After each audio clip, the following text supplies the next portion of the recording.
चाय से ज्यादा केटली गरम नजर नहीं आई क्या आज आपको? आ गए रोकड़ी पे। पंटर लोग हमेशा पंटरगिरी करेंगे। मानव समाचार, मानवता के हक में। शेख रशीद साहब आज हमारे अपने बीच में नहीं है, दुनिया से चले गए। शेख खलील साहब दुनिया से चले गए और पिछले असेंबली इलेक्शन के अंदर शेख रशीद साहब ने हमारी सरपरस्ती की, शेख खलील साहब ने हमारी सरपरस्ती की, आज दुनिया में नहीं है। और मुझे खुशी इस बात की है कि शेख रशीद साहब के हयाती में ये तमाम ही बुजुर्ग आज जो मुझे मंच पे नजर आ रहे हैं, ये तमाम ही लोग उस वक्त भी शेख रशीद साहब के साथ थे और आज शेख रशीद साहब नहीं है, उसके बावजूद भी सरपरस्ती करने के लिए आप लोग यहां बैठे हैं। मैं आप लोगों को सलाम करता हूं और आपका शुक्रिया अदा करता हूं। ये मेरे लिए, मेरे परिवार के लिए बहुत बड़ी बात है और इस बात की दलील है कि आने वाला असेंबली का इलेक्शन इंशाअल्लाह आप लोगों की सरपरस्ती में हम लोग कामयाब होंगे और अल्लाह ताला हमारी मदद करेगा। ये अल्लाह की जात से मुझे उम्मीद है। शहर के नौजवानों से मुझे कुछ बातें करना है, शहर के आवाम से मुझे कुछ बातें करना है। जब 19 का इलेक्शन में हारा तो मैं नाराज था, ये बात बिल्कुल सच है। मैं नाराज था आप लोगों से, ये बात बिल्कुल सच है। और मैं ये सोच रहा था कि 5 साल मैंने आपके गरीबों के बच्चों के हाथ में किताबें दिया, उसके बाद हार गया। मैंने आपके बच्चों के हाथों में कंप्यूटर दिया, उसके बाद मैं हार गया। मैंने ये शहर के अंदर एक उर्दू घर दिया, फिर मैं हार गया। शहर के बुनकरों के लिए लड़ा, उसके बाद मैं हार गया। शहर के लिए असेंबली के अंदर आवाज उठाया, महाराष्ट्र के मुसलमानों के लिए आवाज उठाया, उसके बाद मैं इलेक्शन हार गया। इसके लिए मैं नाराज था। चंद दिनों हुए हमारे शहर की असेंबली की यादी डिक्लेयर हुई, यादी डिक्लेयर हुई और फिर मुझे अफसोस हुआ और मैं फिक्रमंद हुआ कि 3 लाख, पार्लियामेंट में कितनी वोट थी? 3,03,000। अभी कितनी वोट है? 3,39,000। जब फिगर मेरे सामने आया कि 3,39,000 वोट हो गई, मुझे फिक्र हुई। यह बात अलग है कि सब सियासी पार्टी ने वोट बढ़ाई, लेकिन आज भी मुझे शक है कि फिर एक मर्तबा फ्रॉड, धोखाधड़ी की गई है उस यादी के अंदर। यह मेरा सीधा सीधा इल्जाम आज भी है।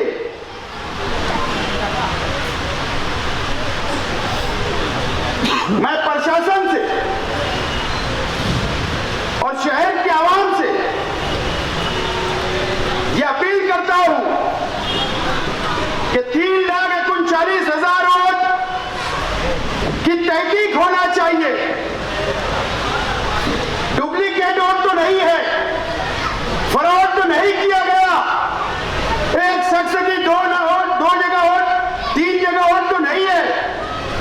इसकी तहकीक होना चाहिए। इसके लिए मैं बोल रहा हूं कि मैं भी तहकीक कर रहा हूं और तहकीक करने के बाद एक हमारी बहन की 5 वोट, एक हमारी बहन की 4 वोट और एक हमारी बहन की 3-3 वोट दोबारा आज की अंतिम यादी के अंदर आई, फाइनल यादी के अंदर आई, जिसके ऊपर असेंबली का चुनाव होने वाला है। 3-3 वोट, 4-4 वोट, 5-5 वोट। तो कहां से साफ सुथरा इलेक्शन होगा। और मुझे एक चौंका देने वाली बात मालूम पड़ी, मैं कभी कभी अफसोस करता था कि रौनकाबाद में मैं इतना पीछे, बराबरी में उठ जाती है।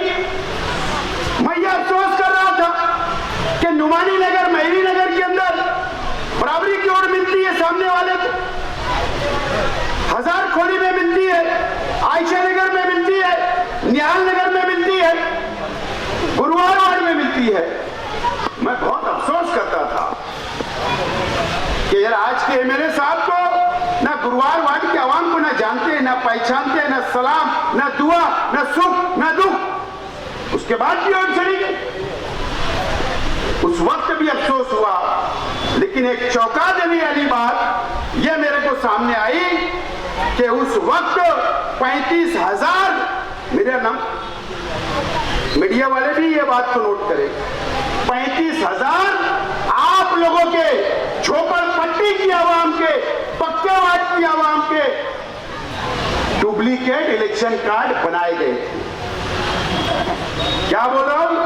डुप्लीकेट इलेक्शन कार्ड बनाए गए। दूसरे इलाकों की मां बहनों ने आकर तुम्हारी वोट डाल दी, तुम्हारी वोट डाल दी। ए भैया खामोश बैठो ना यार, क्या है? क्या है यार, इतना संधि से बात चल रही है। दूसरी तरफ की मां बहनों ने आकर तुम्हारी मां बहनों की वोट डुप्लीकेट डाली और इसके लिए 35,000 वोट हमारे अपने डबल वोट उन लोगों ने दिया, टिबल वोट उन लोगों ने दिया, और वो भी बुरखे के अंदर आकर दिया। ये मस्जिद और मीनारों का शहर, हमारा अपना शहर है, और यहां पर ऐसा धोखा 19 के भी इलेक्शन में दिया गया। इस मर्तबा भी मैं जिम्मेदारी से बोल रहा हूं, पुलिस डिपार्टमेंट और प्रशासन, प्रांत ऑफिसर ये बात को नोट करें, इस मर्तबा भी duplicate vote, election card duplicate बनाए जा रहे हैं, और वो भी हजारों की तादाद के अंदर बनाए जा रहे हैं। ये आपको बेदार रहने की जरूरत है। आपको समझना है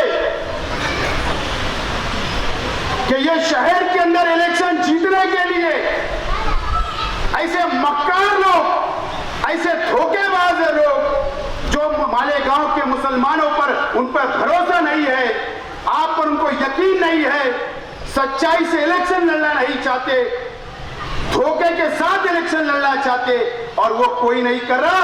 आज के शहर के एमएलए मुफ्ती मोहम्मद इस्माइल कासमी साहब, आपकी क़यादत में ये फ्रॉड 19 में भी हुआ, और आपकी निगरानी में इस मर्तबा भी आप ऐसा करने जा रहे हो।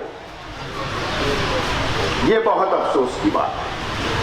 हमारी नजर है, हम जमहूरी तौर पर इलेक्शन लड़ना चाहते, ईमानदारी से इलेक्शन लड़ना चाहते। अगर आप ईमानदार हो,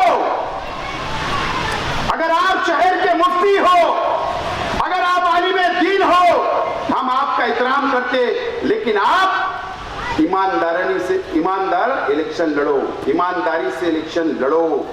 ये अपील करता हूं। मैं तुम्हारे से सामने इलेक्शन लड़ने डर नहीं रहा हूं। तुम्हारे सामने इलेक्शन मैंने 14 में भी लड़ा, 19 में भी लड़ा, और इंशाअल्लाह जिंदगी रही तो 24 में भी आपके सामने में उम्मीदवारी करने के लिए बिल्कुल तैयार हूं। और ये शहर की आवाम के भरोसे, आपके भरोसे, ये शहर के नौजवानों के भरोसे, ये शहर के बुजुर्गों के भरोसे, ये शहर की मां बहनों के भरोसे, और इस शहर के ईमान वालों के भरोसे, इस शहर के मुसलमानों के भरोसे मैं इलेक्शन लड़ने के लिए तैयार हूं आपके सामने। ईमानदारी से इलेक्शन लड़ो, बेईमानी से नहीं। आप बेईमानी कर रहे हो, आप बेईमानी कर रहे हो। एक आलिम को ये शोभा नहीं देता। मुफ्ती इस्माइल साहब, हमारी बारीकी से नजर आप पर और आपके हवारी मवारी के ऊपर है।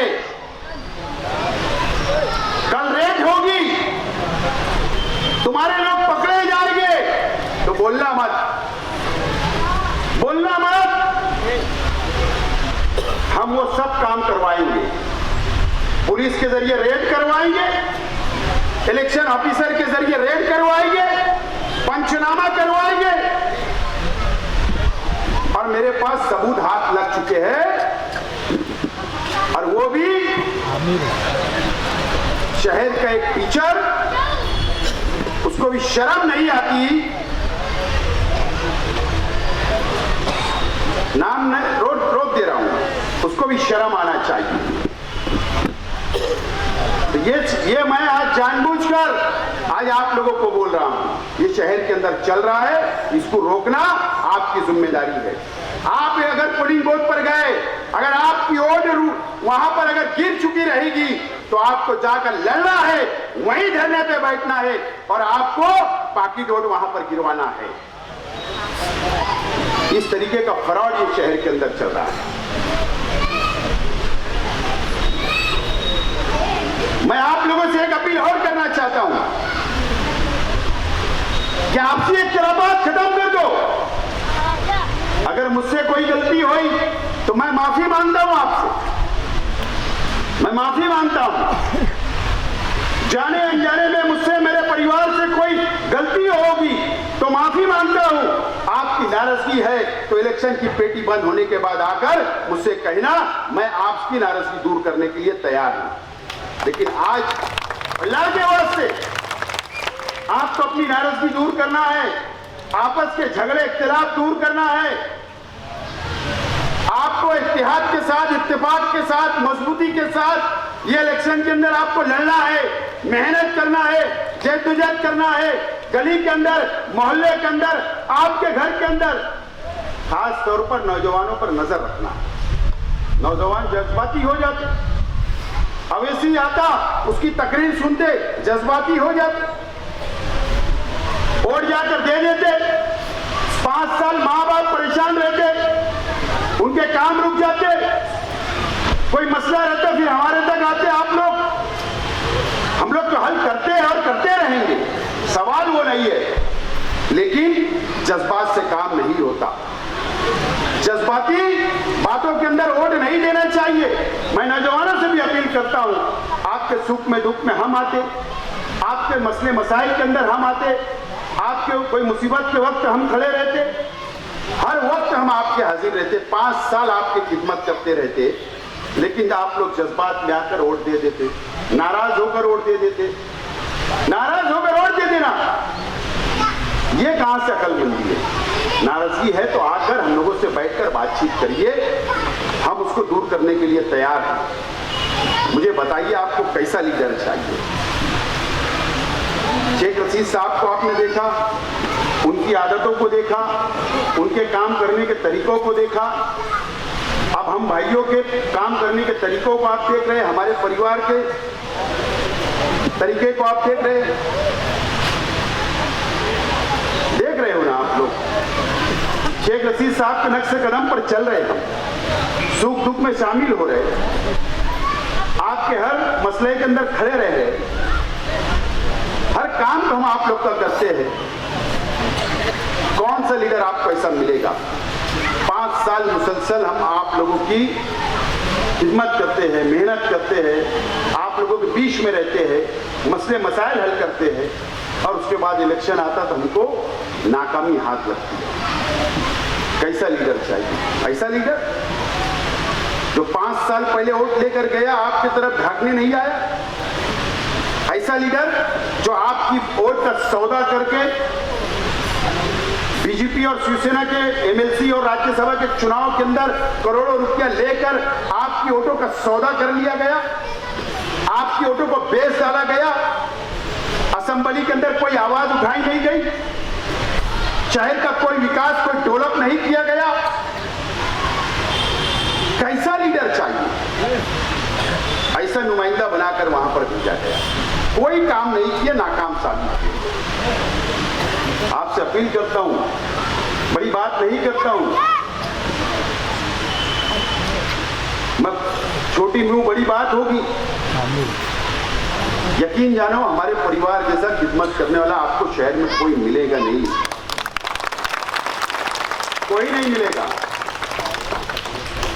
अगर किसको लगता है कि हम नापसंद है तो रिजेक्ट कर दो, लेकिन हम भी हमारे घर के रास्ते चले जाएंगे, लेकिन आपको ढूंढने से भी हमारे जैसे लोग नहीं मिलेंगे। मुझे बताओ, मेरे परिवार ने कोई गरीब पर जुल्म किया? मेरे परिवार ने आपके ऊपर अत्याचार किया? आपकी जमीनों पे कब्जा किया? आपके साथ गुंडागर्दी, दादागिरी की? आपका हक मारा? बताओ हमने क्या किया? शेख रशीद साहब ने हमको ऐसा सिखा के नहीं गए। शेख रशीद साहब हयात थे तो भी वैसे ही रहे, आज शेख रशीद साहब नहीं है तो भी आज वैसे ही रह रहे।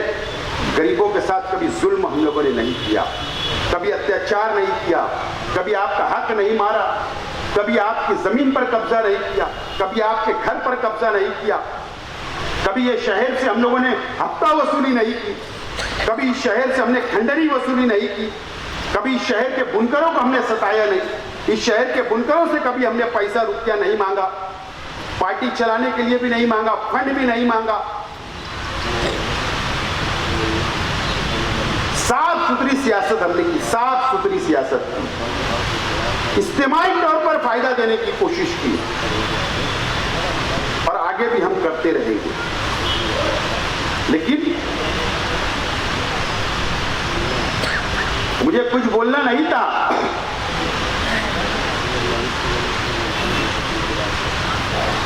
मुफ्ती साहब का चेहरा आप देख लो, बीमार है, अल्लाह ताला उनको सेहत दे, तंदुरुस्ती दे। मैं दुआ करता हूं अल्लाह ताला से, हर इंसान को बीमारी लगी हुई है।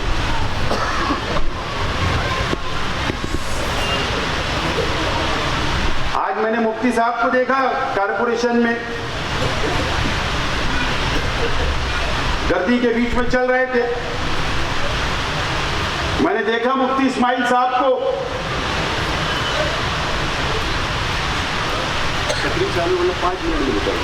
मैंने देखा कि मुफ्ती साहब बैठे हैं, बीच में चाय से ज्यादा केटली गरम नजर नहीं आई क्या? आज आपको चाय से ज्यादा केटली गरम नजर आई ना? माल मुद्दा गिरा ना तो ये बाहर आ जाए। पहले माल मुद्दा गिरा लिए, हैदराबाद में डील हो गई, तुम्हारी ऑटो का सौदा हो गया, 1.5 करोड़ पौने 2 करोड़ का हिसाब चिट्ठी पे लिख कर दिया गया। माल मुद्दा गिरा तो आज रोड पर आए। मैंने कहा था ना कि पंटर लोग हमेशा पंटरगिरी करेंगे। बात सही साबित हो रही कि नहीं? डिंग नहीं मारते कि हम लड़ेंगे असेंबली। देखो ये शेख रशीद की औलाद बोल रहे हैं, लड़ूंगा असेंबली, पंटरगिरी नहीं करूंगा। ये पंटरों के भरोसे तुम्हारे एरिया में भी आएंगे, रोएंगे, हमारे साथ जुल्म हुआ, हमारे साथ ज्यादती हुई, शेख आसिम को गिराना है, शेख आसिम को कई बनमान में मीटिंग हो रही, गिराने के लिए सबको बोला जा रहा, तू तेरे रिश्तेदार को बोल शेख आसिम को वोट मत देना, तू तेरे रिश्तेदार को बोल, इस मर्तबा तो बोले शेख आसिम को गिराना है। मैं आज आपको बता रहा हूं, ये रोएंगे भी भोगो, आंसू से रोएंगे, स्टेज से रोएंगे, निजी महफिलों में रोएंगे। इनके रोने में आना मत, ये तुम्हारे वोट के सौदागर लोग हैं, तुम्हारा वोट इन्होंने बेच डाला है। तुमको 1.5 रुपया नहीं मिले ना, इन्होंने 1.5 करोड़ मोज डाला है, 1.5 करोड़। मैं उन तमाम रिश्तेदारों से जो रिश्तेदारी निकालेंगे उनसे भी बोलूंगा 1.5 करोड़ मौजा है, अगर आपके पास 1,500 रुपये से भी वोट देंगे तो कम से कम माल चढ़ लेना तुम्हारे नाम के लिए। ऐसे लोग भी आपके पास आने वाले हैं। और ये रोएंगे, मैं झूठ नहीं बोल रहा हूं, स्टेज लगाएंगे, ये रोएंगे और आंसू से रोएंगे। और नहीं रोए तो देखना था शेख आसिफ को गिराने के लिए। मेरा ये मानना है इज्जत और जिल्लत अल्लाह के हाथ, ये मेरा ईमान है। इसके गिराने से और किसके चून के लाने से नहीं कुछ होता जब तक अल्लाह नहीं चाहता। और मुझे अल्लाह की जात से बहुत उम्मीद है कि इस मर्तबा शहर की आवाम ने तय कर लिया है कि शेख आसिफ को चुन कर लाना है। इस मर्तबा तय कर लिया है।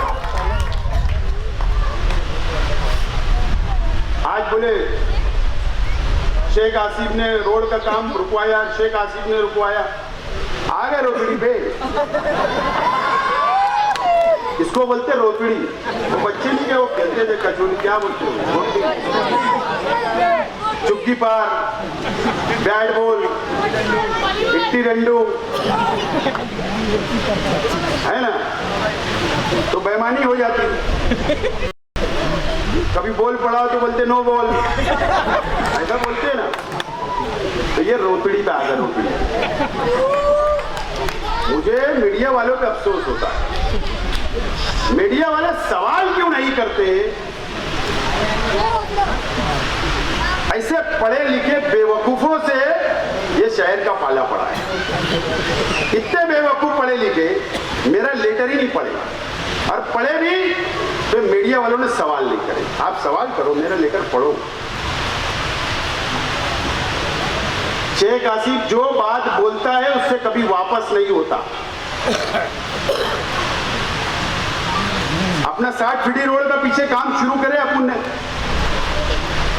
पानी की पाइपलाइन, अंडरग्राउंड ड्रेनेज, मैंने कहा पहले खोद के डालो, फिर रोड बनाओ, ताकि रोड बाद में टूटेगा, रोड बनेगा फिर टूटेगा, फिर खराब होगी।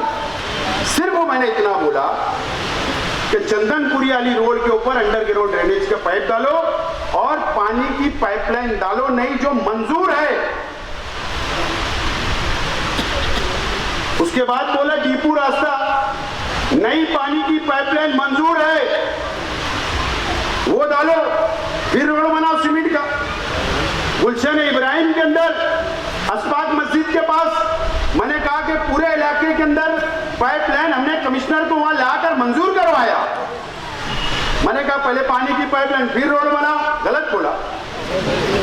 जब मंजूर है, ठेकेदार काम करने तैयार है, पाइप शहर में आ चुकी है, तो ये ठेका इनका। और कमिश्नर साहब आपसे बोल रहा हूं और उस वार्ड के इंजीनियर से बोल रहा हूं, अगर एस्टीमेट के हिसाब से रोड नहीं बना तो याद रखना, तुम बिल कैसे देखते मैं देखता हूं, तुम बिल कैसे देखते मैं देखता हूं।